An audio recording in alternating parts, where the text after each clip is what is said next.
Welcome to the Workplace Minute, powered by H3HR Advisors and sponsored by WorkHuman. Thanks for joining me for a quick update on what's important in the world of work.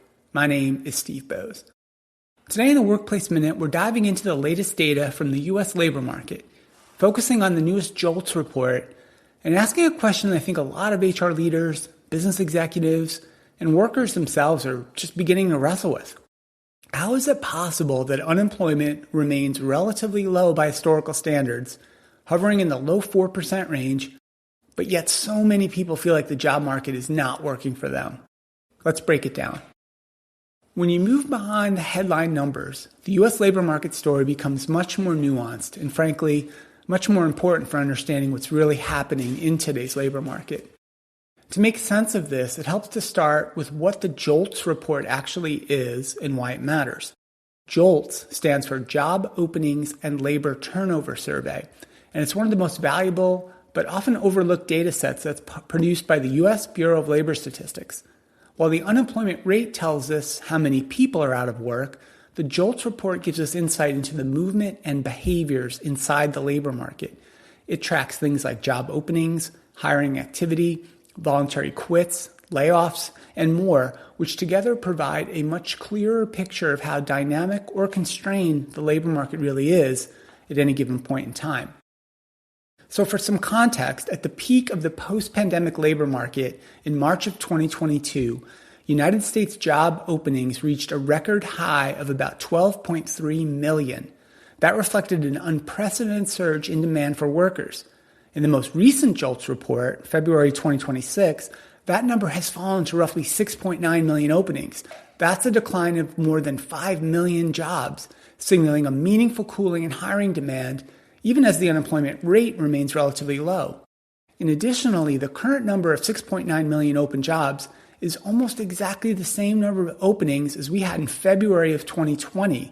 That was the last month of data prior to the start of the pandemic and the related slowdowns in hiring.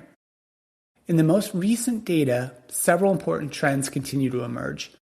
Job openings, yes, continuing to decline, extending that pattern we've been seeing for months.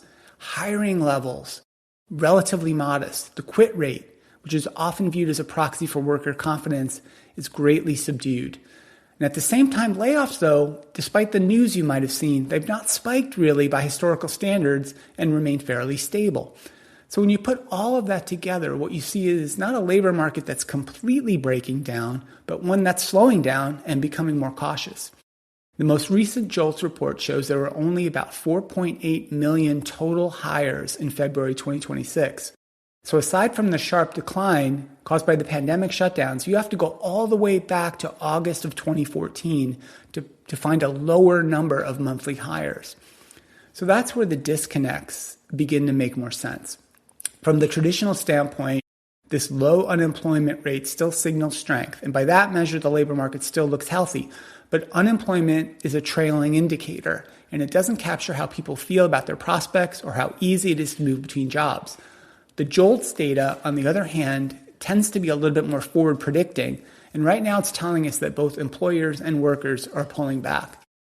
For job seekers, this environment can feel especially challenging. There are fewer open roles, much fewer relative to recent years.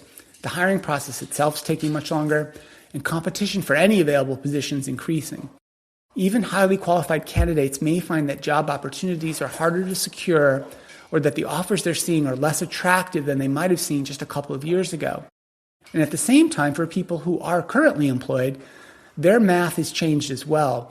Workers are much less likely to voluntarily leave their job because their perceived risk of moving and finding a new job is much worse, and finding something out there better, much lower. So this shift marks a significant change from the dynamics we saw in the peak of the post-pandemic labor market. In 2022 in particular, job openings were at these record levels. Quit rates were highly elevated and workers had considerable leverage. That period was defined by lots of movement, lots of opportunity, lots of worker optimism. Today, the labor market feels much more constrained. It's not all the way collapsed, but it's no longer creating the same sense of possibility for workers or creating much urgency for employers either. So for HR and business leaders, this environment presents a different set of challenges and opportunities. Reduced quit rates may reduce turnover pressure, but they can also mask underlying issues around engagement and satisfaction. Employees who are staying because they feel they have limited other alternatives may be less motivated or less connected to their work. And that places a greater emphasis on internal mobility, career development, and clear communication about growth opportunities within the organization. And recruiting strategies also have to adjust. While we're seeing applicant pools that are larger, it doesn't necessarily translate to easier hiring. Skills mismatches remain persistent, and candidates are often more cautious and deliberate. Employers must be clear about what they're offering and realistic about the time it takes to bring the right people on board. So if we look ahead, what's going to happen? How will the labor market evolve over the remainder of this year? The most likely scenario is continual cooling, where job openings continue to decline, hiring remains depressed, and unemployment goes up slightly, but maybe not a sharp increase. This would represent a slow normalization after the volatility of the past few years. A second scenario is a more pronounced slowdown, where weaker economic growth leads to even further reduced hiring, a marked increase in layoffs. And in that case, unemployment would rise more meaningfully, 5%, maybe 5.5%, maybe higher. And the cautious sentiment we're already seeing will become much more widespread. That's not the base case, but it certainly is a plausible case and a risk that leaders may need to prepare for. And at the same time, I guess there is a more optimistic path. If inflation continues to moderate, business confidence improves, we could see some stabilization in job openings and maybe a slight gradual return of confidence. It never will look like the hiring surge of 2022, I don't think, but it could create a more balanced and sustainable labor environment. The key takeaway, though, for HR leaders is the headline unemployment rate is only ever part of the story. The underlying dynamics of hiring, quitting, and job availability are what really shape how the labor market functions and how it feels to people inside of it. Right now, those dynamics point to a labor market that is stable enough, but it's highly constrained, and it shows a significant decline in hiring, and where movement is limited and confidence is uneven. Understanding these distinctions are critical for making better decisions around talent strategy, workforce planning, employee experience. The organizations that navigate these periods of turbulence and uncertainty, the ones that navigate these most effectively will be the ones that stay close to data, remain attentive to the signals coming to their workforce, and are willing to adapt as conditions evolve. That's it for today's Workplace Minute. Thanks so much for listening, and a big thank you to WorkHuman for supporting the Workplace Minute. If this episode made you think about how to look beyond the top-line unemployment numbers and focus on what is really happening beneath the surface, please share it with a colleague.